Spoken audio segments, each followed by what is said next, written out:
అనుకున్నారమ్మా మీరు? అంటే ఇచ్చిన మాట ప్రకారం ఖచ్చితంగా బాబు గారు ఇద్దరికి వేస్తారని మేము అనుకోలేదు.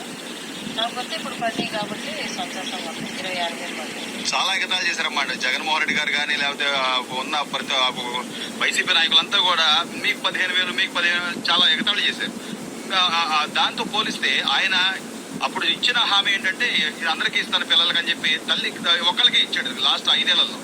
ఇప్పుడు ఇద్దరికి రావడం సంతోషంగా ఉందంటారా? ఆర్థికంగా కొంచెం నిలదొక్కడానికి బాగుంది. వాళ్ళకి పుస్తకాలు కానీ పెన్సిళ్ళు రబ్బర్లు ఇలాంటివి కొనుక్కోవడానికి కూడా అంతా బాగానే ఉంది. స్కూల్లోని బుక్స్ యూనిఫామ్లు అవి కూడా ఇస్తున్నారమ్మా? హై స్కూల్లో అంతా ఇస్తున్నారు. స్కూల్లో బుక్స్లు ఇప్పుడు 6th క్లాస్ నుంచి నోట్ బుక్లు కూడా ఇస్తారు. బ్యాగులు బోర్డులు అవన్నీ. అమ్మ మీకు సంతోషమేనా? ఇద్దరు పిల్లలకి డబ్బులు పడ్డాయి. వరకంటే ఒక బాబుకే పడేవండి.